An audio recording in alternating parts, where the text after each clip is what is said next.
اعوذ باللہ من الشیطان الرجیم بسم اللہ الرحمن الرحیم۔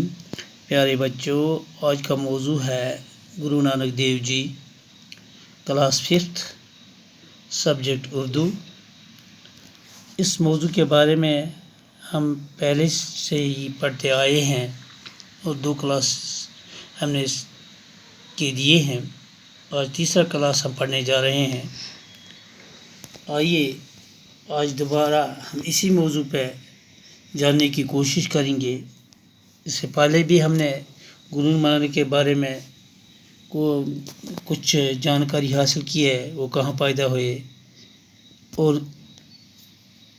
وہ ان کی دلچسپی جو تھی وہ کس چیز کی طرف تھی، کیا انہوں نے پڑھائی حاصل کی تھی یا نہیں کی تھی۔ وہیں ہمیں پتہ چلا تھا انہیں فارسی زبان کی تعلیم حاصل کی تھی اور تھوڑا رسمی حساب کتاب اس نے جلد ہی سیکھ لیا تھا۔ وہ اکثر گھر پر اکیلے بیٹھا کرتے تھے اور چپکے سے بیٹھا کرتے تھے۔ وہ کسی چیز کی طرف راغب نہیں ہوتے تھے، دلچسپی نہیں دیتے تھے۔ کھیتی باڑی کے لیے گرو نانک کے والد جی چاہتے تھے کہ وہ کھیتی باڑی کی طرف دھیان دے، لیکن انہوں نے اس کی طرف بھی دھیان نہیں دیا۔ ان کے دل میں اس پیسہ کمانے کی طرف دل میں اس کی طرف کوئی دلچسپی نہیں تھی۔ آئیے مزید جاننے کی کوشش کریں گے۔ تو ہم سیدھے پیج نمبر 75 پہ آتے ہیں اور لاسٹ والا پیرا جو ہے وہاں سے شروع کرتے ہیں۔ ایک دن گرو نانک کے والد صاحب نے انہیں کچھ روپے دے کر لاہور بھیجا اور کہا کہ ایسا کھرا سودا کرنا جس سے کچھ نفع ہو۔ ایک دن کا واقعہ ہے کہ گرو نانک دیو جی کے والد نے گرو نانک دیو جی کو لاہور کچھ خرید فروخت کے لیے بھیجا اور کہا کہ وہاں سے اچھا سودا کر کے آنا جس میں اچھا خاصا نفع حاصل ہو۔ بلا نام کا ایک جاٹ نوکر بھی ساتھ کر دیا۔ وہ گرو نانک دیو جی اکیلے نہیں گئے، ان کے والد نے ان کے ساتھ ایک نوکر بھی بھیجا جس کا نام بالا نام تھا۔ گرو نانک چل پڑے۔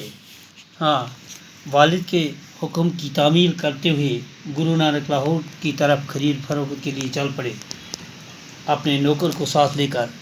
راستے میں کچھ فقیر سادھو نظر آئے، وہ بہت بھوکے تھے۔ راستے میں وہ چل رہے تھے کہ انہوں نے دیکھا کہ کچھ فقیر سادھو جو تھے وہ راستے میں بیٹھے ہیں، وہ بہت بھوکے تھے، وہ بہت دنوں سے انہوں نے شاید کچھ نہیں کھایا تھا۔ گرو نانک کو انہیں دیکھ کر بہت ترس آیا اور انہیں کچھ روپے دینے چاہے۔ فقیروں نے کہا، بابا نقدی ہماری کس کام کی، ہم تو بھوکے ہیں، کچھ کھانے کو دے۔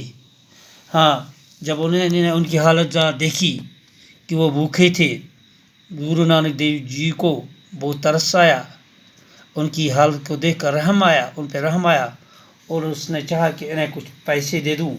فقیروں نے کہا، بابا دیو جی، ہمیں نقدی پیسے کس کام آئیں گے، ہم تو بھوکے ہیں، ہمیں کھانے کے لیے کچھ دے دو۔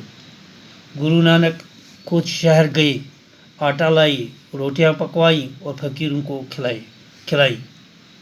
یہ فقیروں کی آوازار سننے کے بعد گرو نانک دیو جی نے کیا کیا کہ وہ خود شہر چلے گئے، وہاں سے آٹا لایا اور آٹے کی روٹیاں پکوائی اور ان بھوکے فقیروں کو کھلائی۔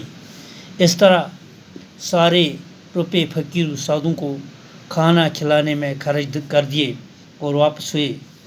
تو وہ جتنے پیسے ان کے باپ نے ان کو ساتھ دیے تھے، وہ سب کے سب پیسے جو تھے، وہ سارے کے سارے روپے جو تھے، اس نے سادھوؤں میں اور فقیروں میں کے کھانا کھلانے پر خرچ کی اور واپس جب آئے باپ کے ڈر سے گھر کے باہر ہی چھپ گئے۔ تو وہ گھر میں داخل نہیں ہے بلکہ والد کے ڈر کی وجہ سے وہ کہیں چھپ گئے۔ باپ نے ڈھونڈ نکالا اور پوچھا، تو کیوں کر واپس ہوا اور جو روپے میں نے دیے تھے ان کا کیا کیا؟